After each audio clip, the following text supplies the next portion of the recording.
né, tradicionais de tolerância para quem eventualmente está ali se deslocando, ainda está chegando em casa. Eu mesmo, no momento, tive um contratempo, estou na rua, então daqui a pouco eu vou fechar minha câmera, vou ficar aqui só fazendo realmente essa de câmera aberta, só nesse momento inicial para fazer aqui a parte de boas-vindas, né, do Maurício, porque isso aqui é a primeira vez que ele está aqui com a gente. Vocês entenderam que eu já falei primeira vez, porque significa, né, já estou assim plantando uma semente para o futuro, né? Quer dizer, vocês viram que o Fábio já está voltando aqui hoje como convidada, a gente no último módulo já começou a comentar aqui sobre que, né, os ex-professores são bem-vindos, né, para nos visitarem, ou então se quiserem, né, fazer ali uma módulo 2, né? Enfim, a gente está aqui super receptivo. Então, gente, não sei se deixa eu confirmar aqui que horas são exatamente. Meu celular aqui são exatamente 7h05, é isso? Então, aqui para mim está 19 lacrado. 19 horas. E 19 horas? O meu tá jantado? 19 horas em ponto. 19 horas em por isso ponto. você entrou Beleza. por isso você abriu a sala tão cedo. Perfeito. Então, vamos deixar ali mais 5 minutinhos. Mas assim, para quem já está acostumado, né?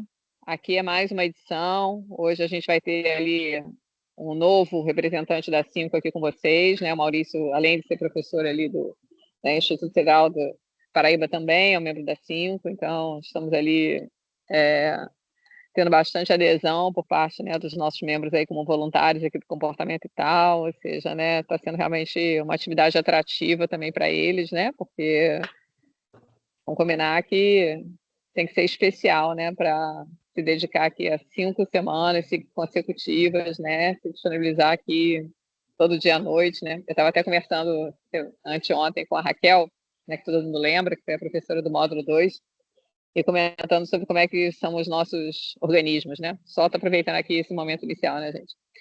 E aí ela falando que ela é muito do dia, né, que tipo assim, a noite para ela é mais complicada. Eu falei: "Nossa, como é que você consegue dar aula, né?" Porque assim, vocês dão muita aula à noite, né. E aí ela falou: "Ah, mas é porque eu já consigo usar só o sistema 1, entendeu? Já é tanto tempo, né, que vocês falam sobre o mesmo tema, que já vai começando a ficar mais fácil, né." Mas assim, eu confesso que para mim é bem difícil estar aqui à noite e conseguir me concentrar, sabe. Eu sou uma pessoa bem depois das 7 horas eu desligo o sistema 2, né. Então assim, mas que bom que a gente tem pessoas que conseguem funcionar de uma forma diferente. Gente, deixa eu ver quantas pessoas a gente já tem aqui na sala. 17 com você. Eu já me sinto em casa aqui, né, gente, porque já são realmente 4, não 4 semanas, né, mas 4 módulos, o que significa... Qual é o nome da que está aí hoje aí, Fábio? Essa aqui no meu colo é Elisa. Oh, oi, Elisa. Então, mas a gente...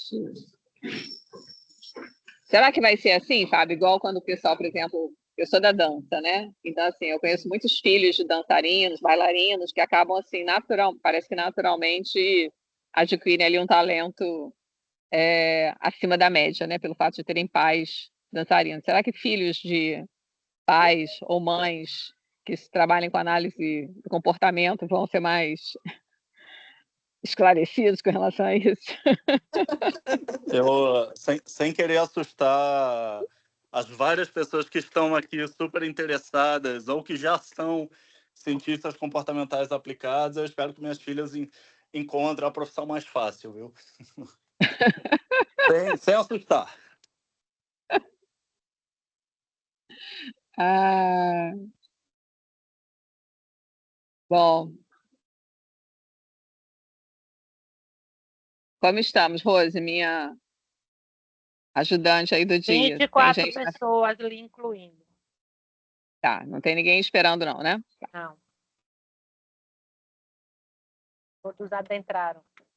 Falta 1 minuto para o seu tempo de espera. Tá ótimo, tá ótimo. E por que será que a gente espera 5 minutos, né, gente? Será que alguém consegue aí adivinhar por que a gente espera 5 minutos? Brasileiros. Não. Olha ali o fundo de tela do Maurício. Será que ajuda? Sim, assim que você... Toda vez que eu participo, o povo espera esses famigerados 5 minutos. Exatamente, né? Então, assim, tudo que diz respeito a 5, gente, sempre vai ter esse número 5 ali acompanhando, entendeu? Tipo assim, quem ainda não se acostumou, quem ainda não, quem está chegando agora já pode se acostumando, que a gente sempre gosta ali de aproveitar todas as oportunidades para usar essa menção ao número 5. Mas, gente, Pronto, acho que já então chegamos, beleza, né? 19, 5, 25 pessoas. Quer mais 5 do que isso? 25, Tá múltiplo de ótimo, 5, 5 vezes 5. Vai eu começar logo para não maravilha. rolar o minuto 6. Pois é.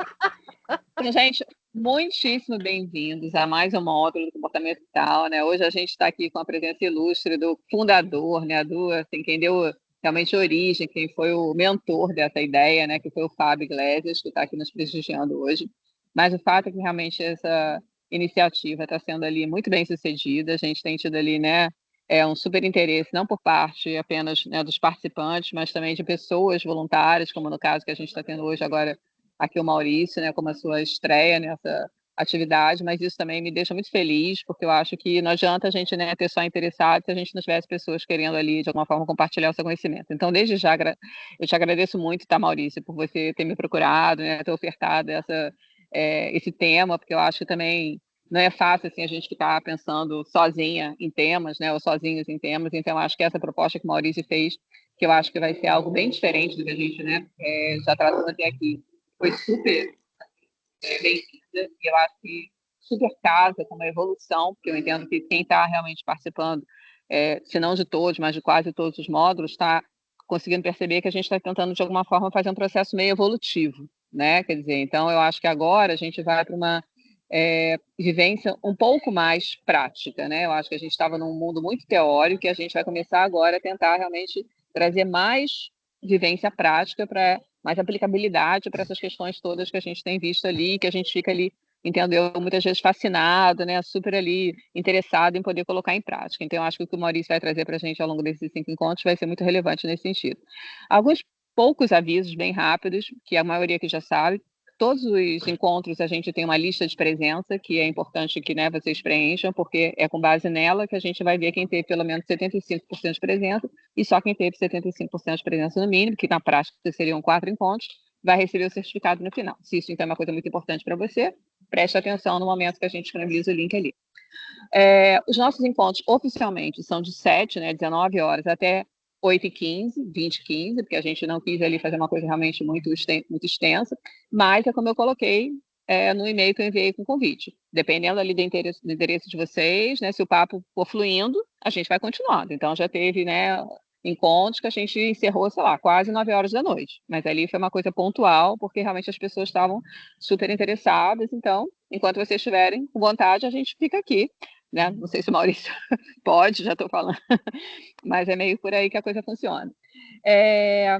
E de resto, gente, eu acho que basicamente é isso, né? O Maurício, como eu já falei, ele é um membro da 5, né, que se ofereceu para estar realizando essa atividade agora com a gente. Ele, além disso, também é um professor, né, do Instituto Federal da Paraíba, enfim, a formação dele é na área de psicologia. Eu acho que eu coloquei ali um mini currículo dele para vocês poderem ter uma noção, mas também se ele, né, quiser se apresentar em maiores detalhes, fique à vontade. E, gente, é isso. Muito bem-vindos. Espero que realmente seja mais um conteúdo assim super bacana para todos nós. E Maurício, agora é com você. Obrigada. Tá bom, Carla, obrigado. Bom, boa noite a todo mundo. Hoje vamos entrar num assunto que é bem interessante e, ao mesmo tempo, um desafio para todo mundo que faz pesquisa, né? Deixa eu compartilhar aqui a tela. Uhum. Vocês estão vendo minha tela? Sim. Sim. Beleza. Está. Bom, eu não vou conseguir ver a tela do Teams.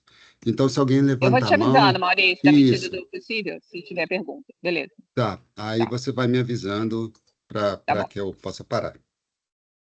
Bom, então a ideia é a gente trabalhar, a gente discutir ferramentas para coleta de dados em experimento. Eu botei um asterisco aí, porque quando a gente fala de ferramentas, a gente vai ter aí um pouquinho de diversificação no tipo de pesquisa, no tipo de estudo que cada ferramenta pode atender, né? E a gente vai conversar um pouquinho sobre isso hoje, inclusive, tá?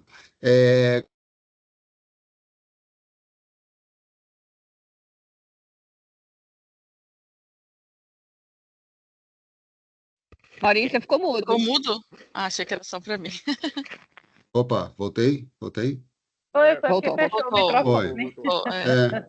Eu devo ter apertado alguma coisa aqui na hora de ficar Já sozinho. aproveitando, Maurício, uma pequena dúvida. A gente precisa, se a gente quiser salvar as telas, ou depois você pode compartilhar por e-mail para todo mundo, alguma coisa assim. Posso compartilhar, não tem problema não. Posso Não, enviar gente, para o você. material vai Depois você ficar pega, então. depois. Não, Uhum. o material, na verdade, fica disponível, tá? Na página da Synconnex. A gente depois, né, vai disponibilizar não só a gravação, mas também os slides, né? É óbvio, se o Maurício permitir, lá no nosso Uhum. link da página da Synconnex, que aí eu acho que fica mais fácil até, beleza? Beleza. Bom, então, meu nome é Maurício, eu sou psicólogo, fiz meu doutorado em Psicologia Social na Universidade de Brasília. Atualmente eu tenho a carreira, né, estou na carreira de professor do Instituto Federal lá da Paraíba, mas atualmente sou integrante da Cinco, então fui cedido para o Ministério de Gestão e Inovação para fazer parte dessa unidade de ciências comportamentais. É, Sempre fui interessado em investigar o comportamento humano e principalmente a interação entre as pessoas e as tecnologias, né? O que acabaram me colocando em parceria com a área de design e a área de computação, principalmente. Sempre fui empolgado com método e análise de dados, o que é meio estranho para um psicólogo, né? Assim, geralmente os psicólogos fogem um pouco, a pessoa vai fazer psicologia para fugir dos números e tal. Eu acabei me apaixonando por essa área. Sou pai do Gabriel, da Luísa e do Samuel, 3 filhos lindos, maravilhosos. Sou um nerd assumido, então talvez vocês ouçam várias piadinhas de, de, de super-herói, de coisa maluca. Por favor, perdoe-me se eu fizer essas piadas que geralmente são sem graça. E eu adoro descobrir como as coisas funcionam, o que é uma característica fundamental para quem quer fazer pesquisa, né? Então, a gente tentar entender como funciona, como qualquer coisa funciona ajuda muito a gente na hora de elaborar, de pensar, planejar e executar pesquisas aí sobre diversas áreas. E na área de ciências comportamentais não é diferente, tá? Vamos ver se vai passar. Vamos. Pronto. Antes da gente começar, eu queria que vocês escrevessem no chat que tipo de conteúdo vocês esperam discutir nesse módulo. Quando vocês se inscreveram para esse módulo, o que é que vocês esperavam que vocês iam ver em termos de conteúdo? Escrevam no chat só para eu ter uma ideia direitinho.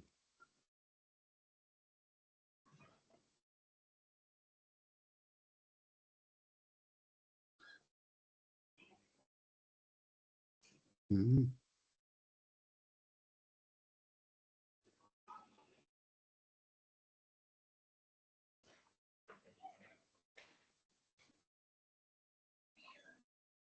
uhum,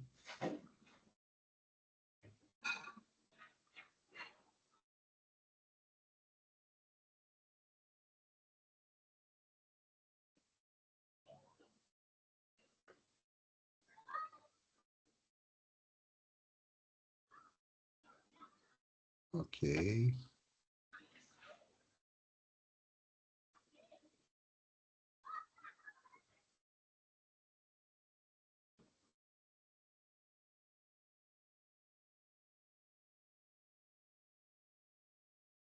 Ok.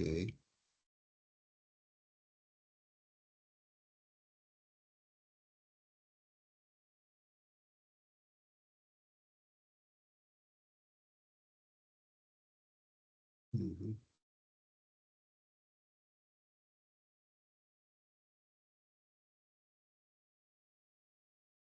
uhum.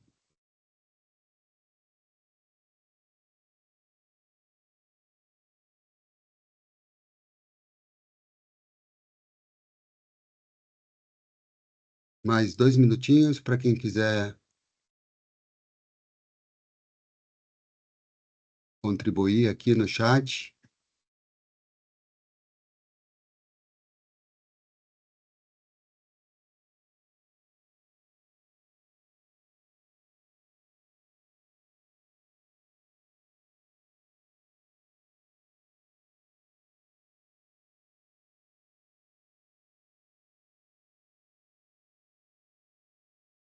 Você viu o WhatsApp aí, Carla? Maria Moro tá tentando entrar.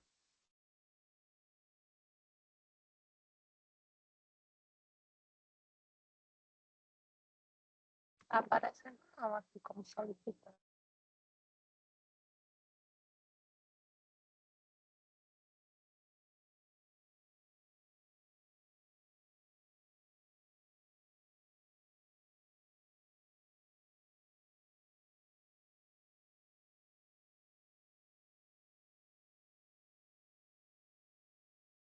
Ok, pessoal. Então, vamos ver aqui.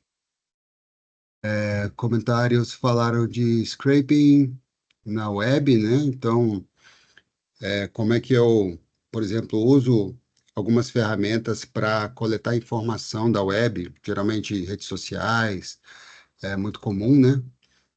Você coletar comentários, posts que as pessoas fazem e usar isso para algum tipo de análise específica. Uso de inteligência artificial em ciência comportamental, essa é bacana, hein? Esse tema é interessante. Acho que a gente não vai chegar em inteligência artificial nesse módulo, mas é um tema de fato bem bacana para a gente fazer. Ferramentas para criar experimentos, legal. Metodologia de experimentação. Teoria aliada à prática, beleza. Conhecer as ferramentas. Ferramentas para fazer experimentos, inovações na área, como aprofundar estudos, legal. Conteúdo a partir do básico, prática de aprendizado facilitado, isso é difícil também. Ferramentas de amostragem, legal. Ética para os experimentos comportamentais, essa discussão é interessante, né? Eu acho que a questão da ética acaba perpassando tudo que é módulo do comportamento e tal, né? Os módulos acabam podendo discutir a questão de ética. Praticar o uso da ferramenta, interessante. Como fazer, ferramenta em geral, ferramenta de pesquisa. Uso de ferramentas para coletar e analisar dados, métodos ok. Ciência comportamental nos órgãos de administração pública, que vai além do adestramento comportamental, legal isso aqui. E ferramentas para conhecer o público quando for propor nudges, interessante. Então, uso de ferramentas para uma etapa talvez anterior à intervenção propriamente dita, né? Legal. É interessante que em algumas respostas a gente vê momentos diferentes de pesquisa, né? Então, tem gente falando de ferramenta para preparar o estudo, ferramenta para coletar o dado, ferramenta para analisar o dado, enfim. A gente vai passar um pouquinho por esses tópicos aqui, tá? A questão da prática, de praticar como utilizar, a gente vai tentar fazer isso, mas vocês vão ver que as ferramentas elas vão variar muito, e são muitas ferramentas, né? Então, talvez a gente não consiga praticar todas elas, mas vamos fazer o possível, tá? Para a gente conseguir, tá? Legal, obrigado a todo mundo que colaborou. O que eu planejei para a gente ver, tá? Então, no módulo de forma geral, assim, eu quero abordar um pouquinho, inicialmente hoje, onde a gente pretende chegar, onde qual foi a minha lógica para montar esse módulo. Eu quero discutir um pouquinho a definição, só para a gente falar uma mesma linguagem aqui no módulo, e requisitos para a escolha de determinadas ferramentas. E aí eu pensei em discutir ferramentas de formulários online, porque talvez a ferramenta mais comum que a gente vai ter, e a gente vai discutir algumas características que podem ser úteis para o desenho de vários estudos, inclusive de experimentos. Ferramentas específicas para a realização de experimentos, e a gente tem várias disponíveis, e eu planejei da gente discutir por último, nesse módulo, ferramentas para o planejamento da investigação. Então, eu não lembro quem falou assim, eu quero ferramentas para me ajudar a definir a amostra, por exemplo. Eu quero uma ferramenta, enfim, às vezes eu preciso de algumas ferramentas que são úteis para momentos anteriores à coleta propriamente dita, né? E aí é interessante a gente discutir isso. Foram esses tópicos que eu organizei para a gente discutir nesses 5 encontros, tá? E hoje a ideia é a gente discutir esses dois primeiros. No fim das contas, o conteúdo que eu planejei é um conteúdo para que, ao final, vocês consigam apontar os requisitos relevantes a serem considerados na hora da gente escolher uma ferramenta específica. Eu espero que vocês consigam exemplificar usos comuns para diferentes ferramentas apresentadas e apontar possibilidades e limitações de cada uma delas. Tá? Então, a ideia é a gente conhecer um pouquinho mais das ferramentas, e é claro, gente, que cada uma das ferramentas ela vai demandar muitas vezes um contato maior da parte de vocês e enfim, um treino, né, um uso contínuo para que você possa usar com desenvoltura cada uma das ferramentas. E, obviamente, nem toda ferramenta vai ser igualmente útil para todo mundo, né? Algumas ferramentas vão ser mais úteis a depender do tipo de pesquisa que vocês venham a fazer, tá? Bom, vamos falar um pouquinho da ideia de uma definiçãozinha. Só para ficar claro o que eu estou chamando de ferramentas, né? Porque é difícil, a gente acaba, quando a gente vai falar de ferramentas, o uso mais comum são ferramentas concretas, né? Um martelo, alguma coisa assim. Mas quando a gente vai para o mundo de pesquisa, principalmente nos tempos atuais, em que a gente tem tudo muito mediado por tecnologias, isso cria um mundo gigante de possibilidades, né? Então, nesse módulo, quando eu falar de ferramenta, eu estou querendo falar de quê? De aplicativos, serviços digitais ou serviços online que possibilitam a inserção de instrumentos de pesquisa e o armazenamento e extração de dados relevantes, tá? Então, e a coleta de dados, óbvio, né? Que eu acabei não colocando aí. Então, todo sistema digital que me permite inserir um instrumento de coleta de dados, me permite armazenar os dados coletados e extrair quando necessário, eu estou chamando de ferramenta aqui, tá? Mas não só isso. Eu estou pensando também em todas aquelas ferramentas que permitem estruturar um desenho de pesquisa, determinar e apresentar diferentes caminhos de navegação para os usuários, né? Então, que no fim das contas são todas as ferramentas que me permitem desenhar o meu experimento na forma como ele vai ser aplicado com os usuários, com os participantes de fato, né? Então, a gente a depender do tipo de pesquisa que a gente faz, a gente vê que às vezes a gente vai ter uma necessidade de, por exemplo, ter grupos diferentes e cada grupo ser exposto a um determinado estímulo. Às vezes eu vou ter situações em que, a depender da resposta da pessoa, as questões seguintes que ele vai responder vão mudar. Então, tem uma série de fatores aí em conta e essas ferramentas precisam dar conta dessas demandas, dessas características dos estudos que a gente vai fazer. Tá? Uma coisa que eu vou repetir muito aqui é que não existe uma ferramenta perfeita para pesquisa. Existe a ferramenta que melhor atende o que você precisa. E aí, isso vai ter o que melhor atende o que você precisa, pode ter diversas características e nuances aí, a depender de fatores que a gente vai discutir hoje, tá? Então, e um dos fatores é, inclusive, a questão de facilidade e viabilidade de utilizar a ferramenta. Muita gente perde tempo e, às vezes, até compromete a execução de uma pesquisa tentando usar uma ferramenta porque disseram que ela é muito boa, sem ter o conhecimento, ou sem treinar, ou sem ter tempo para aprender essa ferramenta. Isso geralmente é uma receita para problemas dentro da pesquisa, né? Então, quando a gente toda vez que eu falar aqui de ferramentas mais adequadas, é importante a gente considerar isso, né? Quando ela vai ser utilizada, quem vai utilizar, com quem ela será utilizada, tudo isso é importante para a gente definir, e é um pouco o que eu quero falar hoje com vocês, tá? Hoje talvez seja o nosso encontro mais em que eu vou falar mais. Nos próximos encontros, a gente vai fazer uma coisa um pouquinho mais mão na massa, tá? Mas hoje a ideia é a gente falar é, um pouquinho mais sobre alguns conteúdos importantes, tá? Até aí tudo bem, gente?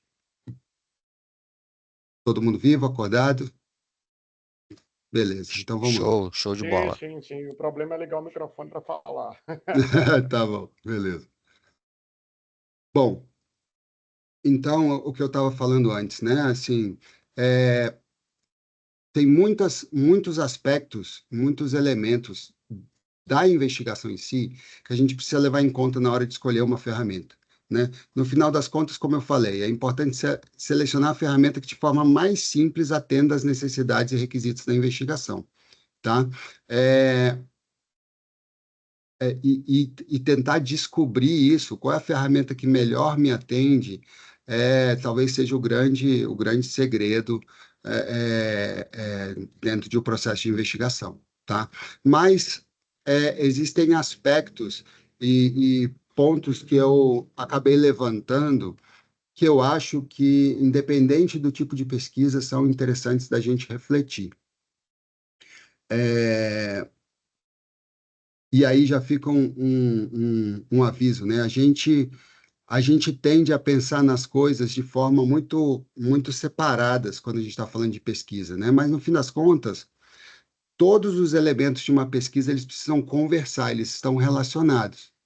Então, eu preciso já entender quando eu vou fazer a minha pesquisa, quando eu vou selecionar a ferramenta, eu preciso entender, olha, quais são as informações fundamentais, as informações que eu preciso ter respostas ou que eu preciso ter para conseguir escolher uma ferramenta. E aí eu vou falar de alguns elementos que são estruturais e operacionais do processo de pesquisa de forma geral, tá? Então, por exemplo, um dos pontos interessantes é a gente discutir como a ferramenta nos ajuda a atingir os objetivos que eu defini para a pesquisa e as minhas hipóteses de estudo, né? Então, eu preciso entender o que eu quero testar, o que exatamente vai ser testado nessa pesquisa. Qual é a finalidade dessa investigação? Ah, eu quero testar se um tipo específico de nudge tem um impacto. Tá bom, que impacto é esse? O impacto no quê? Eu quero que as pessoas cliquem mais no link, eu quero que as pessoas respondam mais a uma pesquisa, eu quero que a pessoa ela tenda a escolher uma alternativa mais adequada, por exemplo, de previdência, sei lá. Então, eu preciso ter clareza do que eu quero testar, qual é a finalidade desse estudo todo, e principalmente, quais são as hipóteses que eu tenho. Então, eu espero que a pessoa, quando ela for exposta ao nudge, ela vai clicar mais no botão tal, ela vai responder mais à pesquisa. O que eu espero que aconteça? A gente vai ver daqui a pouco que isso é importante para a gente começar a definir qual é o tipo de dado que eu preciso coletar. E isso vai ter uma influência fundamental no tipo de ferramenta que eu vou escolher. Então, tudo começa, e o norte da pesquisa é sempre o objetivo, né? De qualquer pesquisa, experimental ou não. Eu tenho um objetivo que eu quero atingir e eu tenho algumas hipóteses que eu vou testar. E aí eu preciso saber qual é a finalidade dessa investigação, quais são as relações esperadas, porque isso vai definir, inclusive, o tipo de pesquisa que eu vou fazer. Se eu vou fazer uma pesquisa experimental, se eu vou fazer um survey, que é correlacional, que não é um experimento, se eu vou fazer só uma análise de conteúdo, por exemplo, num web scraping, né, uma análise de sentimentos, o que eu vou precisar fazer em termos de coleta e análise de dados, tá? Ainda sobre características da pesquisa, eu preciso ter clareza de quais são as variáveis que eu tenho que considerar no meu estudo. Então, quando a gente fala, e aí é uma coisa muito da academia, né? Quando a gente fala de variáveis, a gente vai falar que cada variável tem uma definição conceitual e uma definição operacional. Então, eu preciso entender, olha, se eu quero, é, eu quero saber qual nudge é mais eficiente para a pessoa para a pessoa escolher adequadamente um plano de previdência, por exemplo. Ok, tudo bem, mas o que é escolher adequadamente um plano de previdência? Como é que eu defino isso? A escolha de um plano de previdência, escolha adequada. A escolha adequada é aquela que é coerente com o perfil daquele participante. Então, a gente sabe, por exemplo, que se a pessoa está no início da carreira, ela pode ter um perfil mais agressivo de investimento, porque ela está começando, ela não tem patrimônio ainda, ela pode arriscar um pouco mais. Se a pessoa já está aposentando, não é hora dela arriscar, ela tem que manter o patrimônio dela, tem que garantir que esse patrimônio não vai se perder, porque ela vai usufruir em breve dele quando se aposentar. Então, eu posso definir que a escolha adequada da pessoa é aquela que é mais próxima a esse perfil, considerando idade, tempo de serviço, quanto ela já tem investido e por aí vai, né? Essa é uma definição conceitual do que seria uma escolha adequada de investimento. Mas para a pesquisa, eu preciso definir operacionalmente isso, que é, olha, como é que eu vou medir se a escolha da pessoa foi adequada ou não? Que tipo de informação eu vou coletar na minha pesquisa que vai me dizer se a pessoa escolheu adequadamente ou não o tipo de previdência com base, enfim, depois de ser exposta ao NUD? Ela vai responder um questionário, ela vai marcar uma alternativa X no formulário, eu vou acessar um dado secundário de uma base de dados da previdência privada para saber qual que ela escolheu. Como que eu vou medir isso? Qual é a informação que eu vou usar para saber se a escolha dela, que escolha ela fez para poder dizer se ela é adequada ou não, tá?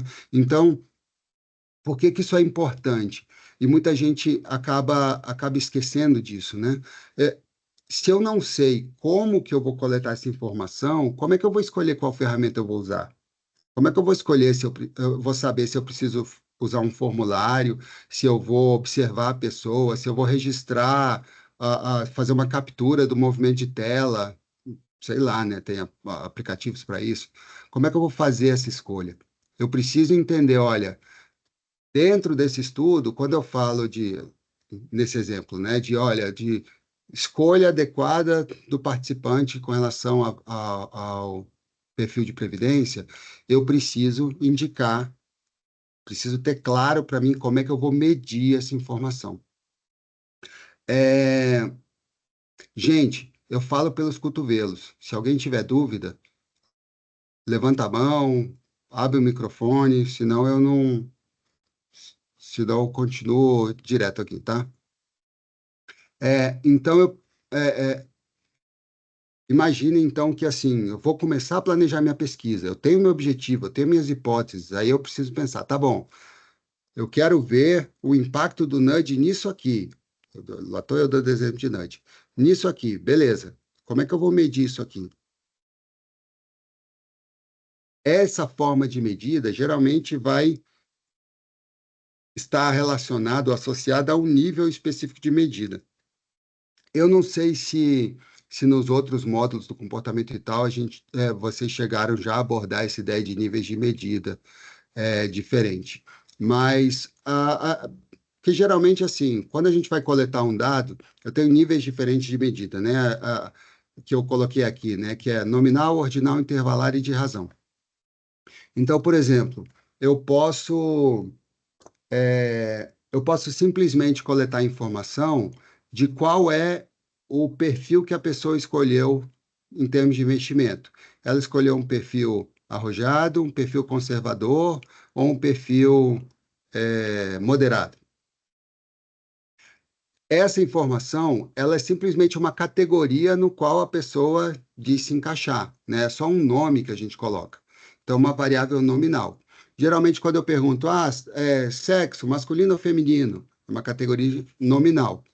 Não tem nenhum elemento numérico ou quantitativo nessa informação se é homem ou mulher, né? Ela é só uma categoria, um rótulo que a gente usa para descrever uma determinada característica.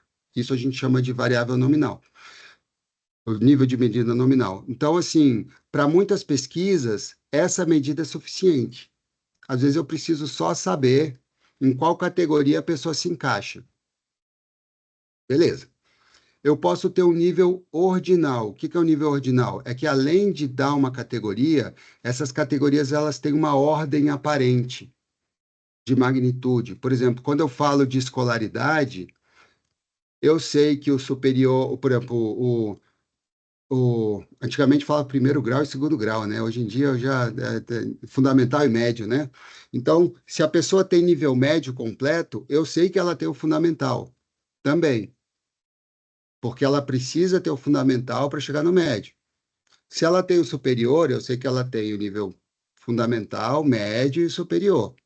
Então, eu tenho uma ordem, uma sequência nessas categorias. A gente chama de variável nominal. Variável intervalar e de razão são variáveis que já têm um componente numérico envolvido. Eu já tenho algum tipo de quantidade estabelecidas, né? Então, quando vocês já responderam, por exemplo, eu vou falar uma frase e vocês respondem o quanto que vocês concordam numa escala de 1 a 5, né? De 1, discordo totalmente, até 5, concordo totalmente. Vocês já responderam uma pergunta assim? Então, geralmente, essas escalas Likert, que a gente chama, né, elas, do tipo Likert, elas são escalas, geralmente, que estão associadas ao nível intervalar, porque eu tenho não só um rótulo, não só uma ordem, mas também uma distância clara entre cada nível, cada alternativa da escala. E uma escala de razão é aquela escala que ela é completamente numérica e ela tem um zero bem definido.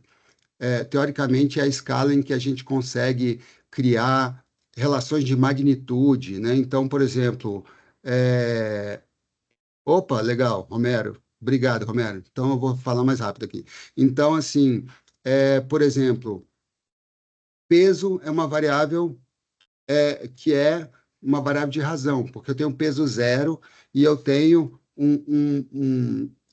uma gradação muito bem definida em termos de unidade de medida. Eu posso dizer que quem tem 50 quilos pesa metade de quem tem 100 quilos, e por aí vai. Então, vejam que cada nível de medida vai permitir, inclusive, vai determinar, inclusive, que tipo de análise você pode fazer, tá? E aí, cada nível também vai demandar tipos diferentes de ferramentas de coleta de dados, ou pelo menos de configuração dessas ferramentas, né? Alguns experimentos vão pedir, por exemplo, medidas associadas a tempo de reação, por exemplo, algumas medidas fisiológicas. Quando eu trabalho com o pessoal da computação e a gente usa medidas fisiológicas para medir a dificuldade, por exemplo, das pessoas em utilizar uma determinada ferramenta, ou o nível de ansiedade, estresse. Aí eu não preciso perguntar para a pessoa, eu posso medir uma medida, por exemplo, do suor da pessoa, que é a condutância da pele, e a condutância da pele é uma medida indireta do quanto ela está estressada ou ansiosa, enfim, né?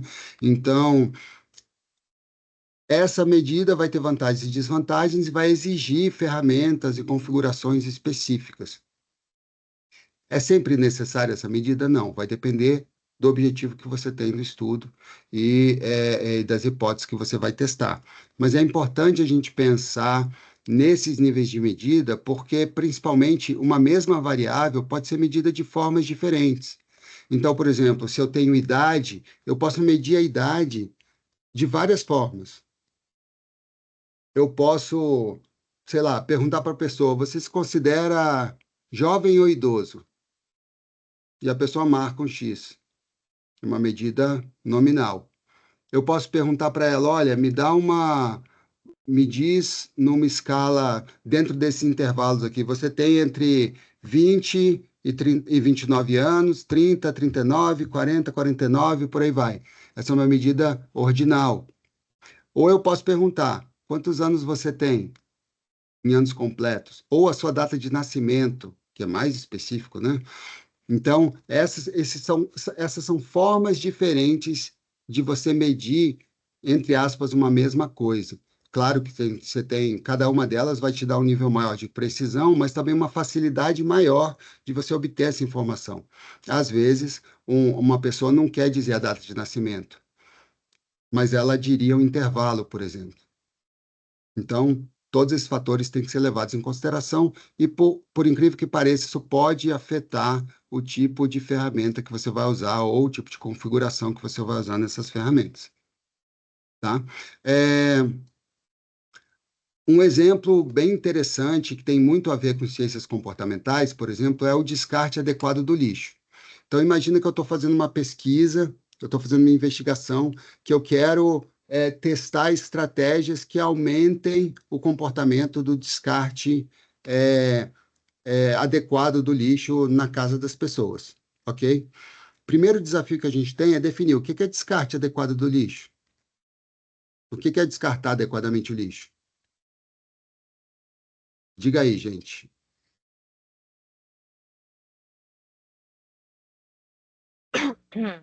Da destinação certa, conforme as normas de reciclagem.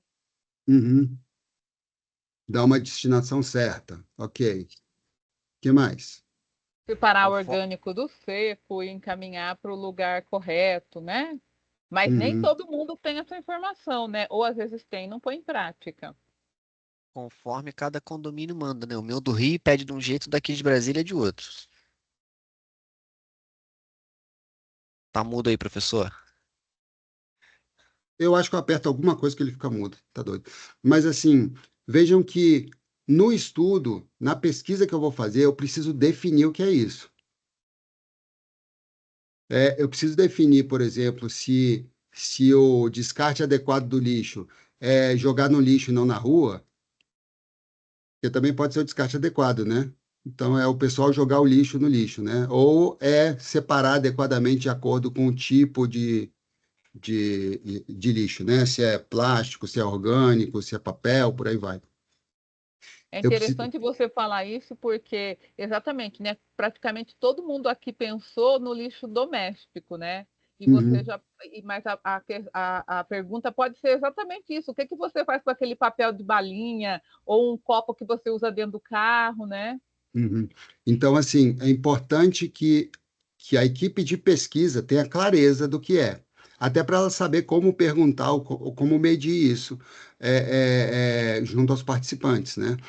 Muitas vezes, a falta de clareza da equipe, muitas vezes isso impacta na qualidade das perguntas, por exemplo, e às vezes o participante não entende o que está sendo demandado dele, até porque a equipe também não tem clareza do que ela está perguntando. Então, eu preciso definir isso conceitualmente, né? O que é descartar adequadamente o lixo para essa pesquisa específica. E eu Então, por preciso. isso, por isso que eu Oi. fiz um comentário, porque lá no Rio a gente separava alumínio, vidro, papel, plástico. Aqui é onde eu tô é lixo seco e lixo orgânico e acabou, entendeu? Uhum. E olhe Quer lá, dizer, né? Uhum. depois o pessoal da reciclagem que pega aqui fora, né? É Uhum. que vão ter que separar ainda, né? Lá no Rio não, já sai separadinho, o cara já pega o que é plástico, o que é alumínio, né? Já. Uhum. Por isso que eu tô falando, esse conceito aí depende de quem dá a ordem, né? Do comando, né? Como é que a gente vai Exatamente. fazer? E isso mostra também que as pesquisas ela têm um caráter situacional, né? É, é, a- a- não necessariamente a mesma pesquisa vai funcionar adequadamente em lugares diferentes, porque às vezes tem questões culturais, regionais aí que podem influenciar.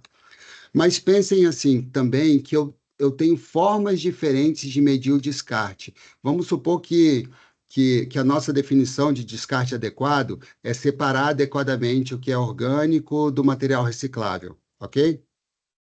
Vamos definir isso, né? Então, esse é o descarte adequado do lixo. Como é que eu vou medir isso? Como é que eu posso medir isso num estudo? Tem várias formas de eu fazer isso, certo? Eu posso perguntar, tipo, participante Aline, você faz o descarte adequado do lixo? Essa é uma forma, não é? Sim. E pode ser sim ou não a sua resposta, né? Por Ou exemplo, pode, ou você pode pôr de 0 a 10 lá o quanto você descarta corretamente. Aham, eu posso perguntar, olha, você separa quais tipos de lixo você separa? E posso dar uma série de alternativas. Eu posso falar, olha, semanalmente, com qual frequência você separa, ou quantas vezes por semana você separa o lixo. É, eu posso deixar a pessoa botar o lixo na rua e ir lá olhar o lixo dela para saber se ela separa ou não. Meio nojento, mas eu posso. Pode ser uma forma de medir se a pessoa faz a separação adequada, né, do descarte adequado do lixo. Eu posso observar a pessoa jogando lixo fora se ela coloca lixos em recipientes diferentes. Todas Pode essas, fazer a pesquisa lá no pessoal que faz no lixão lá, onde chega lixo orgânico e onde chega lixo seco, por exemplo, e ver como é que chega, se chega separado ou não. pode ser, e aí eu posso pensar assim, ah, mas nesse caso, não me importa saber se a Aline faz, mas eu quero saber se esse prédio inteiro aqui, desse prédio, quantos fazem, quantos não fazem. Então, a gente tem casos, por exemplo, de pesquisa em ciências comportamentais, que eles querem saber se alguns nudges fazem as pessoas jogarem lixo no lugar certo, em que eles distribuíam balinhas e depois ficavam procurando e contando quantos papéis de bala daquela bala específica estavam jogados no lugar errado. São todas formas diferentes de medir a mesma coisa.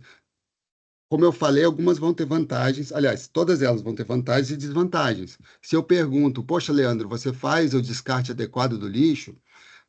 O Leandro pode ficar com vergonha e falar que sim. Ele pode falar, pô, não vou falar que não, né? Pô, sim, claro. Ou o Leandro pode achar que faz, mas ele separa errado, o que é muito comum, né? Porque tem as áreas cinza, né? Você tem lá eu faço a separação. Poxa, mas aquela embalagem de plástico que está suja de comida, peraí, isso aqui é orgânico, é reciclável, o que é que eu faço? Né? Então, muita gente não sabe o que fazer e joga em qualquer uma e acha que tá certo. Então, às vezes, a própria pessoa não sabe como fazer o descarte adequado e aí ela acha que está fazendo, mas na verdade não está. Então, de novo, cada forma tem as suas vantagens e desvantagens e vai exigir ferramentas diferentes, né? Eu posso deixar uma câmera e filmar as pessoas descartando lixo em locais públicos, por exemplo. Eu posso, é, enfim, eu posso ter várias formas diferentes. Eu posso botar um formulário eletrônico com um link lá para o pessoal do prédio responder. Eu posso fazer diversas formas diferentes. Enfim, são formas diferentes de medir a mesma coisa e cada uma dessas formas pode ter níveis de medidas diferentes. Eu posso ter respostas que são nominais, sim ou não, faço ou não faço. Eu posso ter uma escala de frequência em que ela diz de 0 a 7 vezes por semana, por exemplo. Eu posso ter um quantitativo de quantos sacos de lixo estão de fato separados adequadamente. Tem uma série de medidas diferentes, com níveis diferentes de medida. E como eu falei, ferramentas diferentes podem ser utilizadas para cada uma dessas formas. E aí, gente, e eu acho que assim é o nosso foco de hoje é discutir muito isso. Se você não tem clareza do que você quer investigar, escolher a ferramenta é muito difícil. E a chance de você escolher uma ferramenta que no final não vai te dar o que você precisa é muito grande.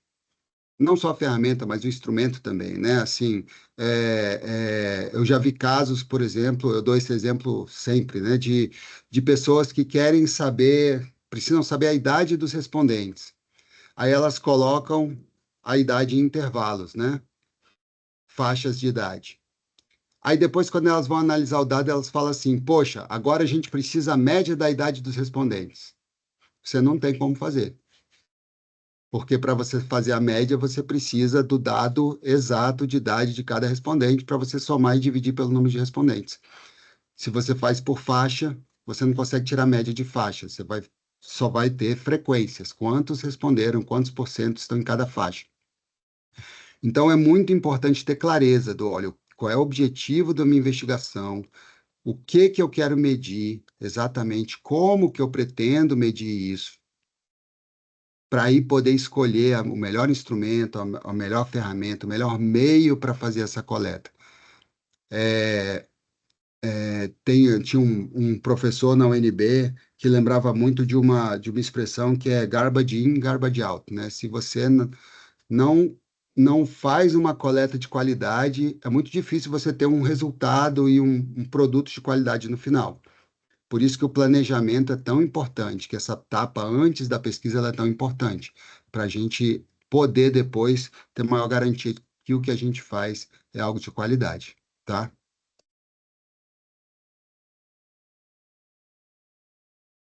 Bom, outros pontos importantes, aqui a gente separa, mas o povo junta depois. Só um comentário, eu ri porque essa é uma, é uma crença muito comum, né? E é um desafio para a coleta seletiva de lixo, né? Porque muitas vezes as pessoas acham que, não estou dizendo que você está enganada não, tá, Monique? Mas que muitas vezes a pessoa não sabe o que acontece com o lixo que ela descarta.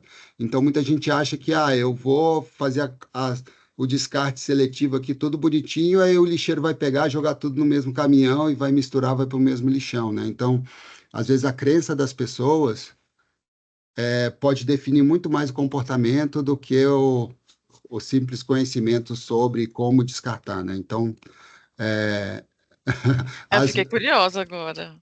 pois é, Mas afinal, eles separam ou não separam? Porque eu vivo julgando as pessoas que juntam os lixos quando depois a gente separa e o povo vai e junta. Aonde que eles vão separar, gente, depois de pois novo? é, essa resposta eu não tenho para você não, Monique. Eu Ah, acho que tá. vai depender do Achei local. que você ia me Não, contar. não vamos entrar nessa discussão. Foi só Tá uma bom, observação, porque a mas é isso crença mesmo. às vezes, para uma pesquisa, às vezes o mais importante não é o coletar o comportamento em si, mas a crença que a pessoa tem, né? Ou as duas coisas, né? E aí, de novo, medidas diferentes, variáveis diferentes, e eu preciso levar isso em conta. Outros pontos importantes estão relacionados a características da amostra, do público-alvo da minha pesquisa. Eu preciso saber, por exemplo, se eu vou usar um formulário online, eu preciso saber, as pessoas sabem responder isso? A nossa tendência inicial é achar que todo mundo sabe, né? É fácil, todo mundo sabe. E às vezes a gente tem situações, como a gente já viu algumas vezes, por exemplo, vamos recadastrar as pessoas no INSS. E aí faz um sistema online e esquece que o público-alvo, que já são pessoas de mais idade, geralmente tem mais dificuldade com artefatos tecnológicos, com sites e companhia, né? E foi um problemão para o pessoal do INSS, né? Então, eu preciso saber, as pessoas sabem interagir com a ferramenta que eu vou usar? Se é um formulário eletrônico, elas sabem como responder? Elas têm acesso à tecnologia e às dependências, né, os requisitos para usar essa tecnologia. Às vezes eu crio uma ferramenta e as pessoas não têm como usar. Às vezes eu crio uma aplicação para eu uso uma ferramenta, eu vou usar essa ferramenta na empresa tal, e a empresa tem um sistema, umas regras de TI com firewall que impedem que aquela aplicação seja aberta no computador da empresa. Então, se a pessoa não tem como acessar, ela não tem como responder. E eu preciso levar isso em conta na hora de escolher a ferramenta. Romero, você queria falar? Eu não sei se você queria falar. Só uma observação que eu lembrei agora. Eu fiz um teste numa pesquisa em ciência comportamental já faz alguns anos e eu perdi uma boa parte da amostra justamente por isso. É uma breve observação, porque fica a dica, fica a recomendação que nunca é muito repetir testes, pré-testes e fazer o piloto. Porque aconteceu comigo e a grande questão era que era uma testagem sobre vieses cognitivos na área de teoria das probabilidades.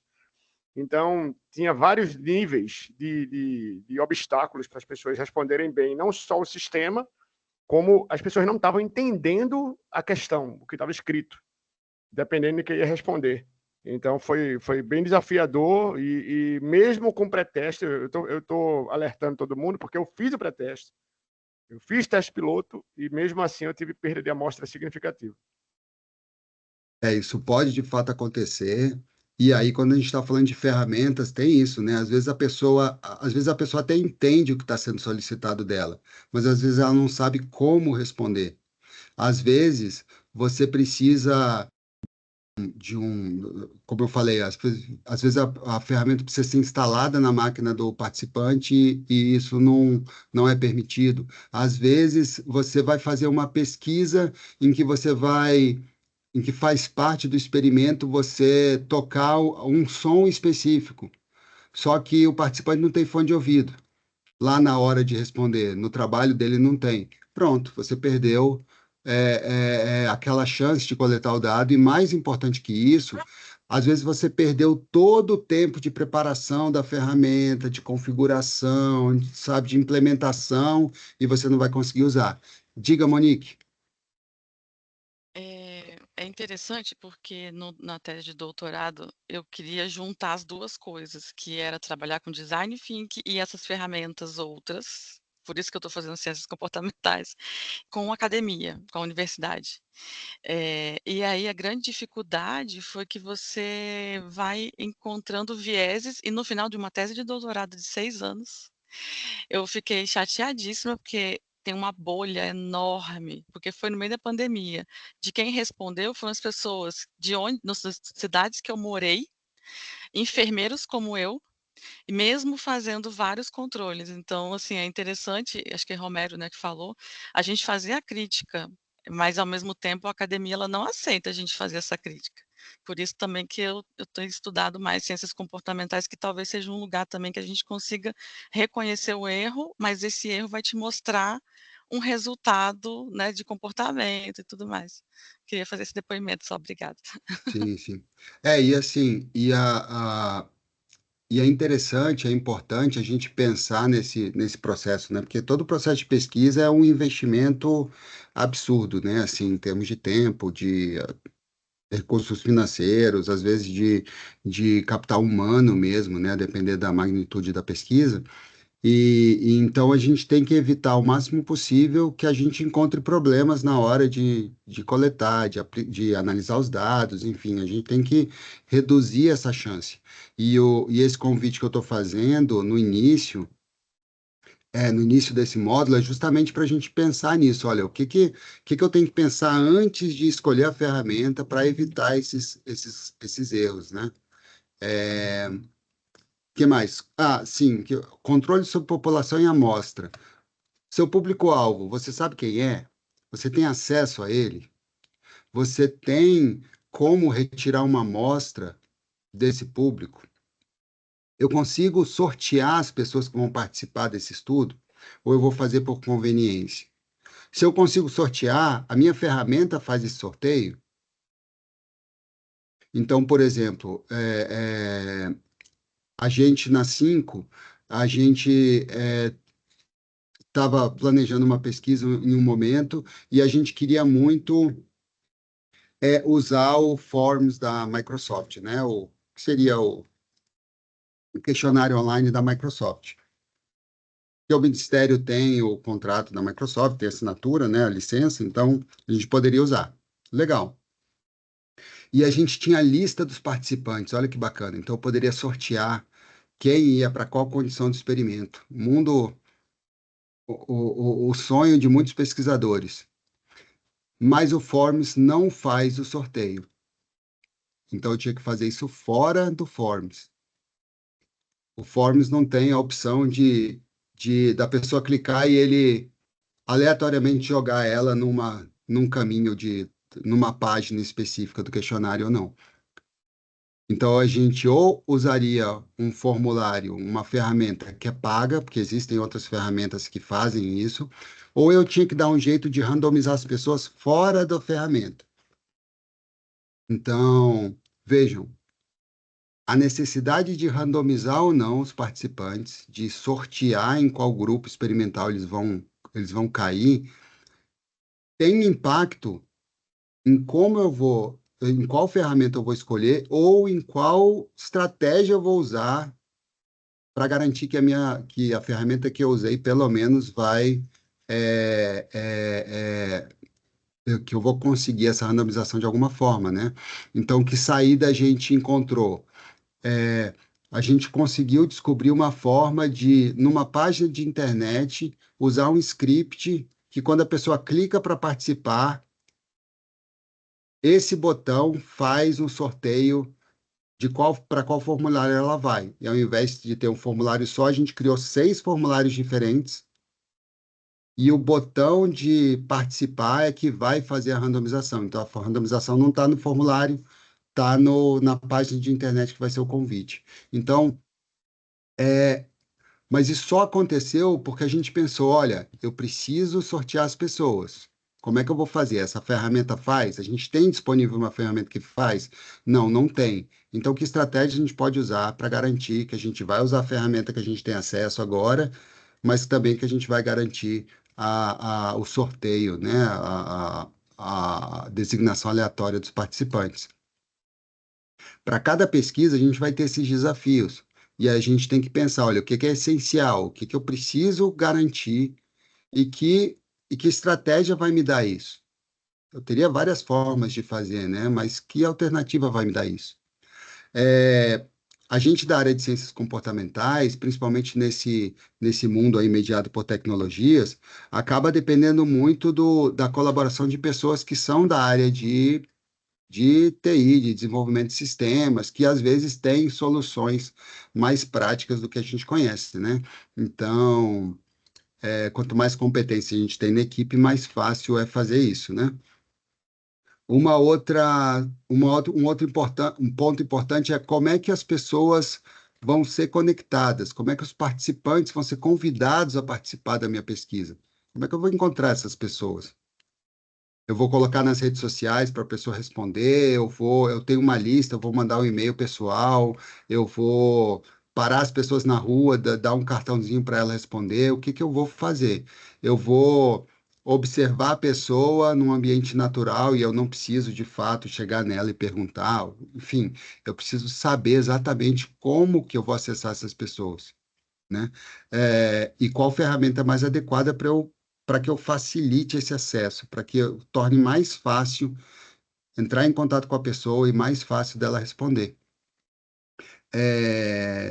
Hoje em dia, por exemplo, a gente tem vários serviços que agregam potenciais participantes da pesquisa e você paga para que o participante participe, né? Então, a gente tem o Mechanical Turk da Amazon e outros serviços que você não precisa ativamente ir atrás do participante, você contrata, entre aspas, o Mechanical Turk e fala, eu preciso de participantes com esse perfil, e ele vai mandar os links, né?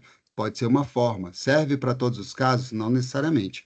E a gente precisa levar isso em conta também. Como é que eu vou acessar e como é que e qual ferramenta facilita o convite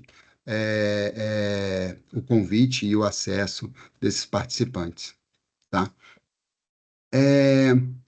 Tem outras características importantes da coleta, né? Então, a pesquisa que eu quero fazer, ela demanda uma coleta presencial, ela pode ser feita toda virtualmente, ela pode ser feita de forma híbrida, né? Parte presencial, parte virtual. Quais são as possibilidades do ponto de vista de uma pesquisa específica? Eu posso ter uma coleta, por exemplo, em que eu vou lá observar a pessoa descartando lixo e depois pego o e-mail dela e mando um formulário para depois ela responder, né? Então, existem várias possibilidades que eu preciso levar em conta e, de novo, eu preciso escolher, olha, a minha pesquisa é presencial, eu preciso coletar dados presencialmente com as pessoas. Faz sentido eu criar um formulário eletrônico para isso? Ou é melhor imprimir em papel e usar em papel? Eu preciso de uma câmera, que também é uma ferramenta, né, para coletar os dados, ou eu vou observar e ter um protocolo de observação? Esse protocolo eu vou fazer num tablet para facilitar o preenchimento, ou eu vou anotar no papel e depois passar para uma planilha, né? Então, tudo isso precisa ser pensado, né?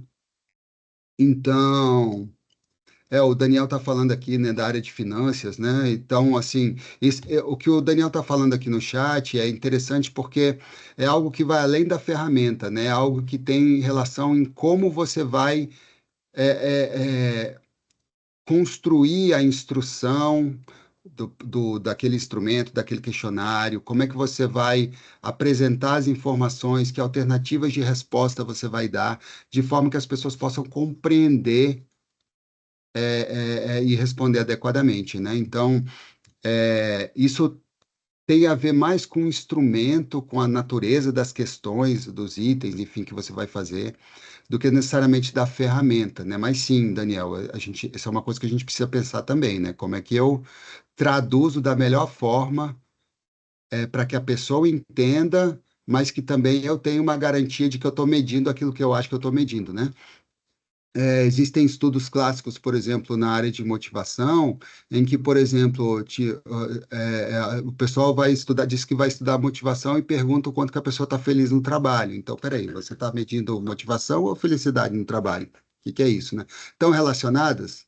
Podem estar, mas você tem que ter clareza que você está perguntando uma coisa e medindo outra nesse caso, né? Então, você tem que garantir que você está medindo o que você acha que está medindo, né? Isso tem mais a ver com a validade da medida do que a ferramenta propriamente dita, mas essa preocupação você vai ter em qualquer ferramenta, tá? Outra questão, viabilidade técnica. Isso é uma questão muito importante quando a gente fala de ferramenta, né? A gente pensa, poxa, ia ser muito bom eu usar tal ferramenta específica XYZ. Espera aí, mas essa ferramenta, ela está disponível? Os equipamentos que você precisa usar, eles estão disponíveis? Você vai coletar num lugar que tem acesso à internet? Você tem os acessórios necessários, como, por exemplo, eu falei, né, uma pesquisa que depende de som, o lugar em que as pessoas vão responder tem fone de ouvido para a pessoa responder? Ou eu vou contar com a sorte que a pessoa vai ter ou não, né? Eu tenho os softwares necessários para fazer essa coleta? O meu participante tem o software necessário? Então, por exemplo, tem muitos... Hoje em dia as planilhas têm muitas macros, né, do Excel, muitas fórmulas, e a parte de Visual Basic e tal. A depender da configuração do computador do participante, quando ele pega o arquivo já desativa, o computador desativa todas as macros. Então, nada funciona se precisar das macros no Excel. Então, você já pode ter um problema da pessoa tentar não conseguir responder e falar, desiste, essa pesquisa está furada, você perdeu um participante. Então, eu preciso garantir que quem vai responder tenha as condições em termos de software, de equipamento, de acessórios, para poder responder, mesmo que ela, considerando que ela vai querer responder, tem a motivação, está engajada para responder, ela precisa ter as condições técnicas para fazer essa resposta, tá? Para dar essa resposta, se eu quiser usar uma ferramenta digital. Pensando na equipe de pesquisa, eu tenho que pensar no custo de aprendizado e de implementação de tais ferramentas. Porque é isso, a pesquisa, geralmente a gente planeja para que ela ocorra num espaço de tempo determinado, né? Então, eu escolho uma ferramenta específica. Se essa ferramenta exige programação e você não entende nada de programação, nem ninguém da equipe entende, você vai ter tempo para aprender? Você vai ter tempo, isso é difícil, tempo para aprender e para implementar essa ferramenta? Porque se você não tiver, talvez ela não seja a ferramenta mais adequada para você, e você tem que repensar isso. E talvez rever qual é o tipo de medida que você está usando. Porque se tem um tipo, por exemplo, eu preciso pegar o movimento dos olhos. É fundamental eu pegar, eu rastrear para onde que a pessoa está olhando na tela. Legal, mas se você não consegue implementar isso, se você não tem tempo para aprender como fazer, talvez você não consiga pegar essa medida. E você tem que usar outras estratégias, tem que usar outras medidas, talvez mais simples, não tão precisas, mas fazer pesquisa é lutar com a viabilidade, é fazer o melhor que a gente pode dentro de um determinado contexto. Tá? Preocupado um pouco a hora, e a interação com outras bases de dados. Às vezes, para fazer uma pesquisa, eu preciso que a minha ferramenta interaja com outras bases de dados. Então, eu preciso, por exemplo, que a pessoa coloque o CPF e aí o CPF, a partir do CPF, eu me comunique com tal base de dados do governo e já puxe algumas informações para minha pesquisa. Tudo bem, isso é possível fazer? É viável? Funciona? Eu preciso pensar nisso tudo na hora de escolher a minha ferramenta e a minha estratégia. Às vezes, algumas ferramentas permitem esse tipo de interação e outras não, e eu preciso levar em conta essa questão. Essa que eu já falei, que é como que eu vou designar os participantes, como é que eu vou dizer para qual grupo, principalmente nesse caso, quando a gente está falando de experimentos, geralmente, vamos dizer assim, experimento clássico, eu tenho um grupo controle e um grupo experimental. Eu tenho que dizer quem vai para qual grupo, né? Então, eu tenho que pensar como é que isso vai ser feito. Eu tenho quando eu vou aplicar um instrumento, um questionário ou qualquer tipo de experimento, assim, eu tenho que fazer ramificações, eu tenho que aplicar condições do tipo, se a pessoa responder selecionar tal resposta, ela vai para um caminho, um conjunto de questões. Se ela responder tal outra, ela vai para outro conjunto de questões. E aí eu preciso pensar se a ferramenta que eu escolhi faz isso. Um exemplo simples por exemplo, você vai fazer um questionário online. Aí você usa uma dessas ferramentas online de questionário. Algumas delas permitem que você, na mesma página, mostre uma questão a depender da resposta que ela deu na questão anterior. Na mesma página. Outras ferramentas, também formulário, só permitem que isso aconteça entre uma página e outra. Então, a pessoa responde uma questão na página 1 e essa resposta vai definir que questões aparecem na página 2. Se para mim é essencial fazer isso na mesma página, alguns serviços de formulário online não vão ser adequados. Parece meio preciosismo, mas às vezes o desenho de pesquisa pede que isso aconteça, às vezes é um requisito, e eu preciso saber que ferramentas me atendem nesse sentido. Eu preciso, e aqui eu já falei bastante sobre esse tópico, né? Eu preciso sempre pensar entre o tipo de pesquisa que eu vou fazer, o delineamento ou o desenho da pesquisa e aspectos relacionados à viabilidade. Tem alguns momentos em que simplesmente a pesquisa dos sonhos que eu queria fazer não é viável naquele momento. Então eu tenho que pensar, olha, qual é a pesquisa mais viável, considerando o tempo que eu tenho, a quantidade de recursos que eu tenho e por aí vai. E a gente tem que levar isso em conta. O nível de precisão das medidas selecionadas, né? Que é aquilo que eu falei, olha, se eu vou perguntar para a pessoa se ela faz ou não faz, se ela está, vamos dizer assim, se eu vou perguntar o quanto que a pessoa está nervosa com a avaliação que ela vai fazer, com a prova que ela vai fazer daqui a 10 minutos, ou se eu vou querer medir o nível de estresse dela em termos de dados fisiológicos, isso vai demandar ferramentas diferentes. E eu preciso pensar nessas questões do quão precisa a informação deve ser para eu responder o que eu queria responder na minha pesquisa, tá? Por exemplo, pesquisas sobre interface de usuário, muitas vezes usam, como eu falei, o rastreamento do olhar da pessoa, porque eles precisam saber se determinados ícones, se determinadas cores estão chamando a atenção das pessoas ou não, se as pessoas estão olhando para aquela região mais do que para uma versão da mesma página sem aquele ícone ou sem aquelas cores. Então, nesse caso, eu preciso da ferramenta de captura de rastreamento dos olhos. Pode ser que eu não precise desse detalhe e eu possa medir simplesmente se a pessoa clicou no ícone ou não. Se ela clicou, é porque ela viu e clicou. Se ela não clicou, eu posso assumir que ela não viu. E aí, se isso for suficiente para mim, eu não preciso de um equipamento, de um software específico para rastrear a visão dos participantes, tá? E, obviamente, eu preciso garantir que as condições necessárias para a execução da pesquisa sejam respeitadas.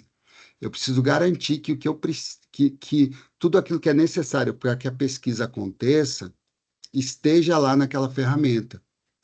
Senão, eu estou perdendo tempo, eu estou perdendo recurso, dinheiro, posso chegar num ponto em que eu posso não executar a pesquisa, ou pior, que eu posso executar a pesquisa e depois verificar que tem um erro absurdo, né? Hoje eu estava conversando com o professor Fábio, que deve estar aqui em algum lugar nas janelas aí, de duas colegas que elas estavam fazendo mestrado e elas iam fazer uma coleta de dados via formulário eletrônico com um pessoal do Sebrae. E aí tinha um curso do Sebrae, que é aquele de Iniciando Pequeno Grande Negócio, que tem milhares, dezenas de milhares de participantes. E elas conseguiram acesso, né, autorização do Sebrae para enviar o questionário eletrônico para as pessoas responderem.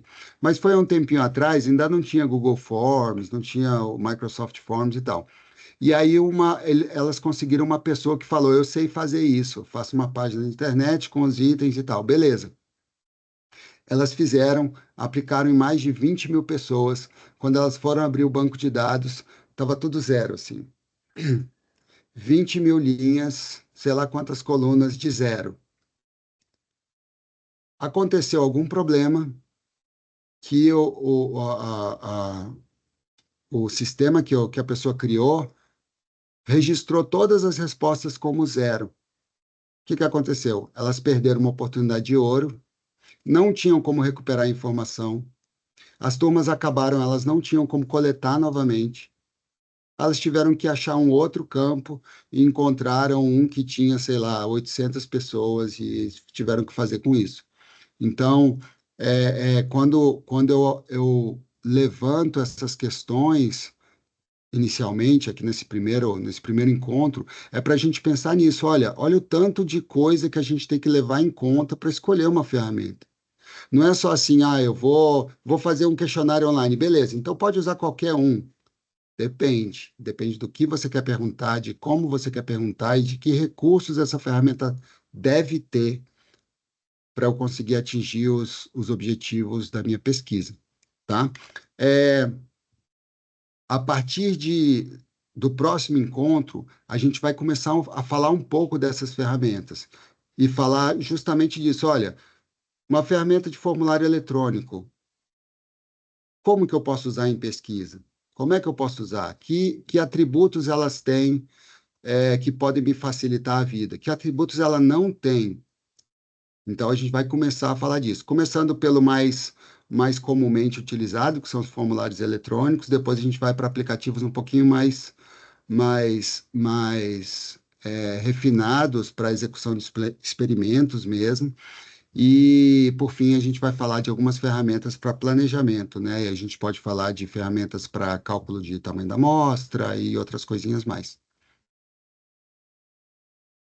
E hoje foi o que eu planejei para a gente discutir, quase respeitando a hora de 8h15. Quase britânico, né? Quase britânico, quase. Já Gente, temos aí o Leandro que levantou a mão. Vamos diga, nisso. Leandro. Eu gostei muito dessa parte conceitual para firmar assim no entendimento, né, do que a gente vai ver para frente, né? Achei que foi muito válido essa parte bem conceitual, bem explicadinha, calmamente, entendeu? Pra gente meter a mão na massa, que é o que eu imagino que a gente vai fazer. Sim, sim. Achei ótimo. Obrigado.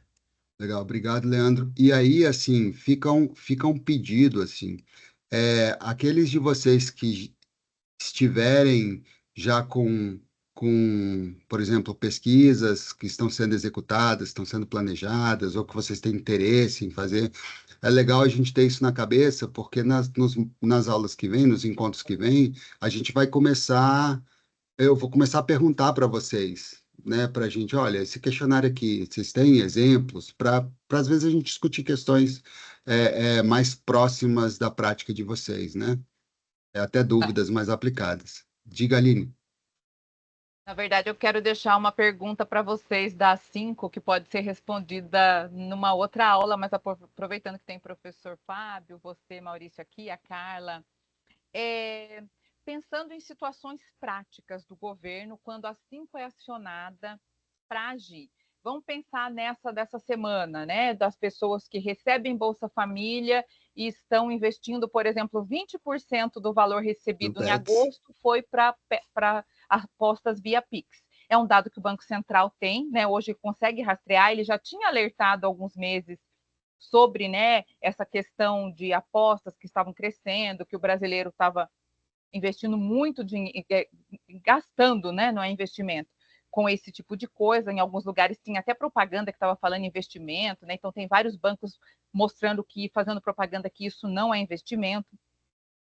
Eu queria saber isso, né? Como que a 5 seria acionada, ou se já foi, para pensar esse tipo de coisa e para esse grupo específico, que é uma população de baixa renda, mas são várias pessoas, né? Que tipo de ferramenta, como chegar nessas pessoas? Então, não é uma pergunta para hoje, é para até vocês trazerem para depois, né? Olha, a gente vocês são reativos ou vocês são proativos, até para a gente pensar, né, quem não é da 5, quem está do lado de cá, mas vê, como que a 5 atua nesse ecossistema aí do governo para essas coisas pontuais, porque é uma das principais políticas públicas do Brasil, uma política pública que a gente sabe que tem boas avaliações, é reconhecida mundialmente, o programa Bolsa Família, né? Então, eu acho que é um caso que vale a pena ser pensado e pensar numa intervenção.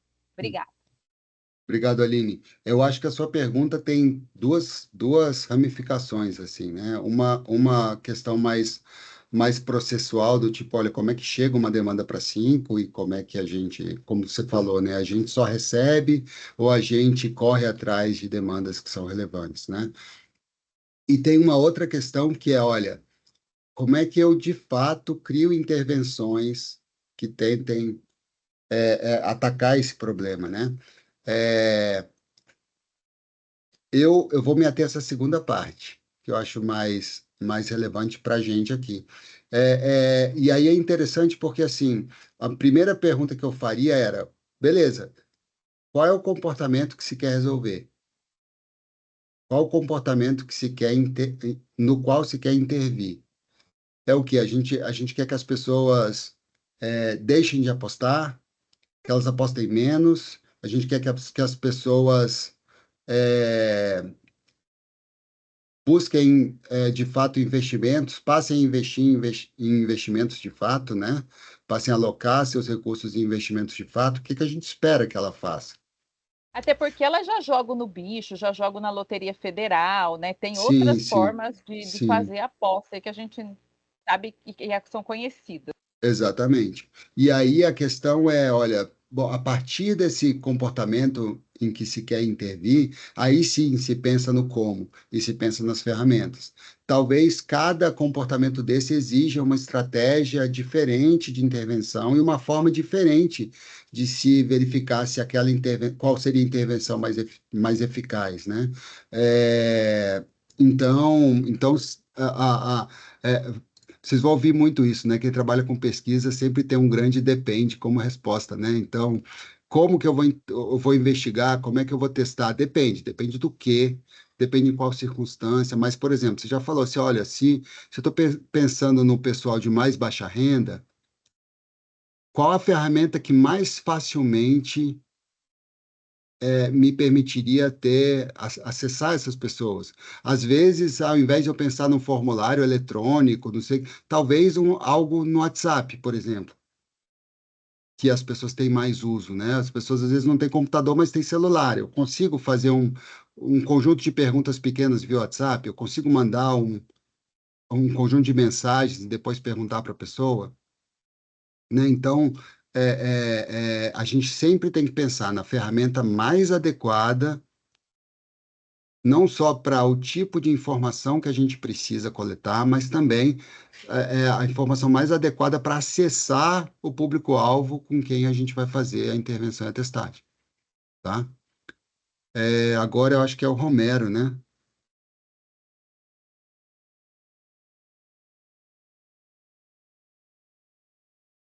Romero, você está aí? Não, eu acho que ele abaixou a mão.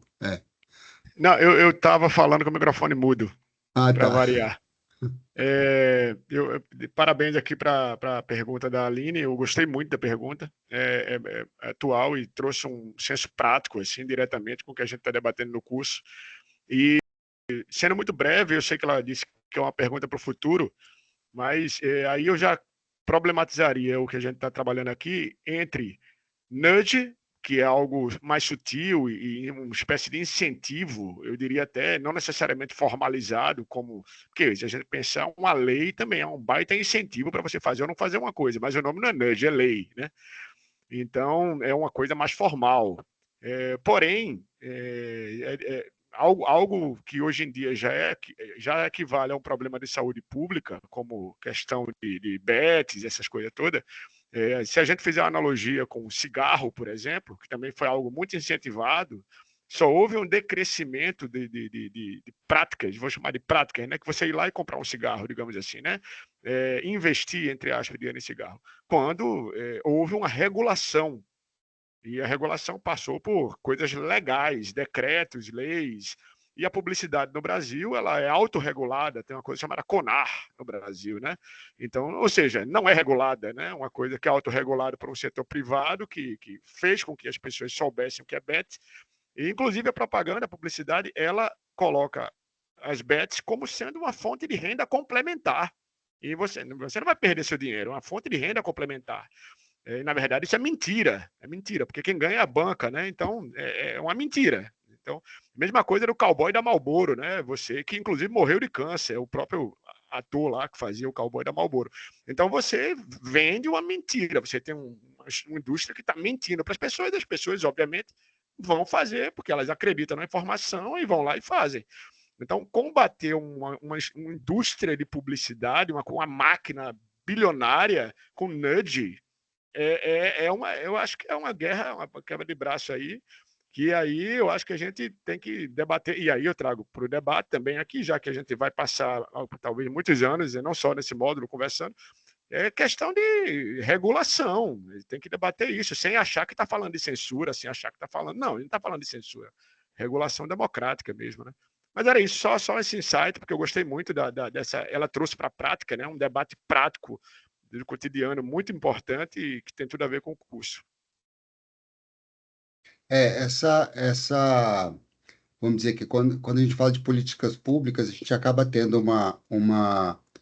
uma possibilidade de intervenção do ponto de vista de regulação, de fato, né? Então, eu posso aumentar o imposto sobre alguma coisa, eu posso criar incentivos para as pessoas, por exemplo, emitirem um determinado comportamento, eu posso fazer um aspecto de regulação para isso, né?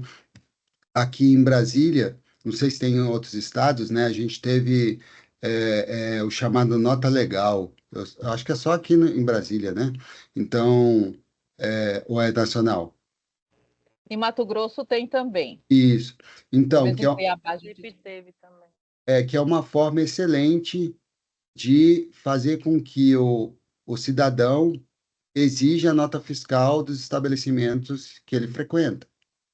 Então, essa é uma forma, é uma estratégia interessante. Eu poderia simplesmente criar uma multa ou uma taxa para as empresas que não emitem nota, mas eles criaram uma outra estratégia.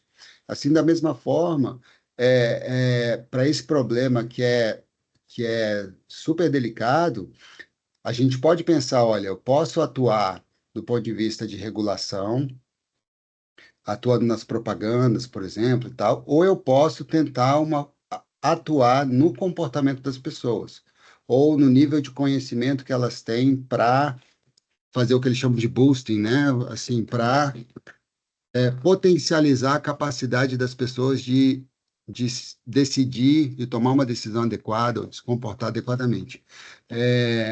No caso do interesse desse grupo, assim, eu acho que a gente se encaixa mais nessa segunda alternativa, né? Como é que eu crio estratégias que façam as pessoas escolherem de forma mais benéfica para elas mesmas, ou se comportar de uma forma que seja mais proveitosa para elas mesmas, né?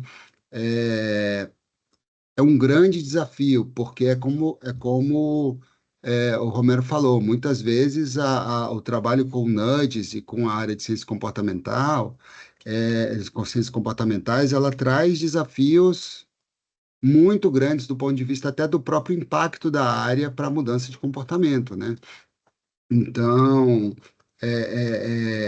o impacto das intervenções que a gente é capaz de fazer talvez não seja tão atraente com o impacto de uma regulação a curto prazo, né? E a gente faz parte da nossa área tentar mostrar que sim, a gente tem condições de criar intervenções comportamentais que ajudem a minimizar o problema, né? A minimizar problemas graves relacionados a políticas públicas. Está aí um desafio gigante para a gente, né?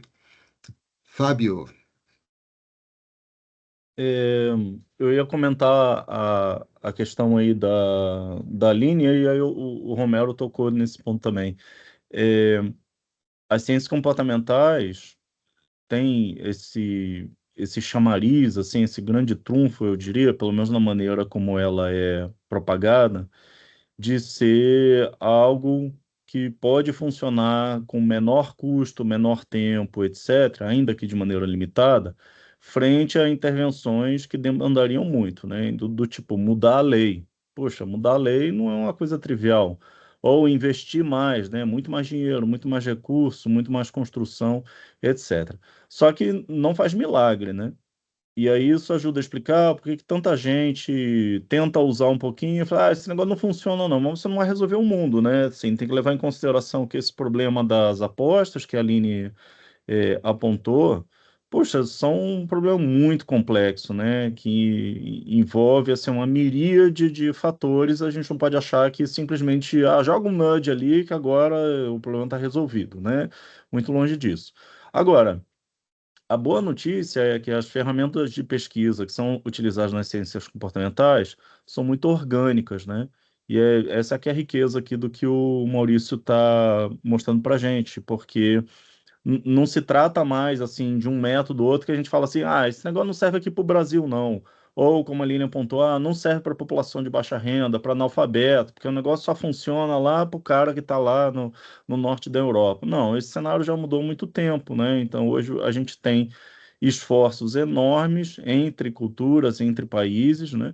Garantindo que pessoas com diferentes características não só do ponto de vista de nível socioeconômico, mas do nível educacional, do nível de desenvolvimento neuromotor, deficiências, etc., sejam também abarcadas nas pesquisas, né? Então, a gente conhece cada vez mais sobre públicos que ficavam geralmente assim marginalizados, né? Porque não eram de tanto interesse assim das pesquisas, né?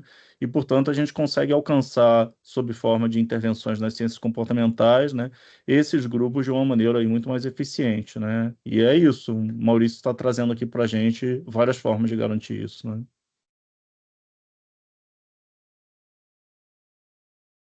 Beleza, obrigado, Fábio. Mais alguém, gente, que comentar?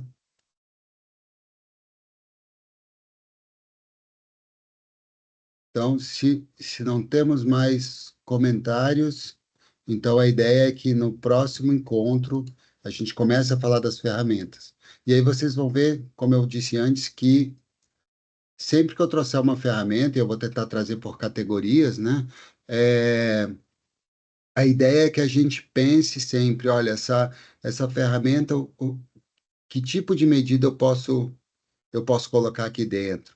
Quais são as características que são importantes ou que atributos, funções essa ferramenta tem, o que que ela me permite fazer, o que que ela não me permite fazer. E aí a gente vai trabalhando com exemplos, né? Com exemplos do que seria possível fazer com cada uma delas, tá? Obviamente não vai ser uma apresentação exaustiva de ferramentas, porque tem muitas aí, mas trabalhando por categoria, a gente acaba que vai olhar várias delas, né? Ok? Então é isso, gente. Obrigado pela paciência e por terem ficado até esse momento. Não sei se a Carla quer falar alguma coisa. Não, só lembrando, né, que quem não acessou ainda lá o link, que não preencheu, né, a presença lá no link que eu coloquei aqui, ainda está em tempo, né, gente? Então, Logo eu. Último empurrãozinho, repostar aqui o link rapidinho. Mas, enfim, voltamos aí nos nossos quartos Sim Connect, né? E semana que vem, espero poder contar com todos aqui novamente. Estou tentando aqui, gente, tem um Muito chabu bom, aqui, não valeu, vai boa fazer um noite. Ctrl+C, Ctrl+V, peraí. Muito obrigada, boa noite. Tchau, Boa pessoal. noite, Boa gente. noite. Obrigada, Tchau, Maurício. Tchau, boa noite. Obrigado, Ah, gente. Boa noite. Tchau, tchau. Ó, tchau. tchau.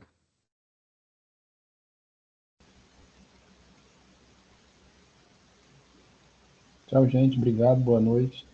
Boa noite. Tchau, Carla. Tchau.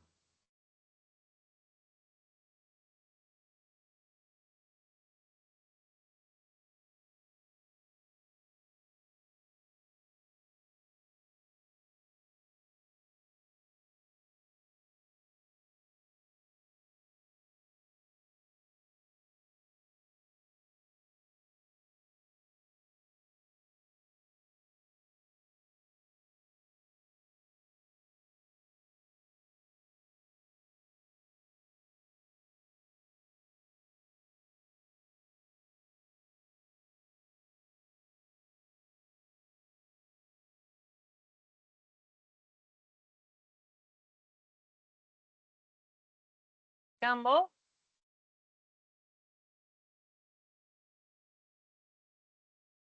Hein, Carla? Você me chamou de novo?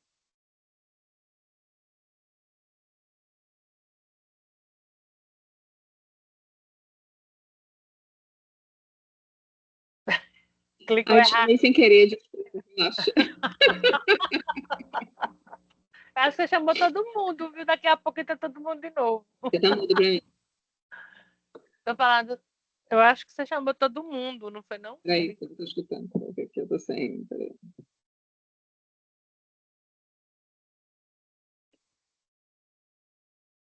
Ai, meu Deus do céu. Tá me ouvindo E- agora?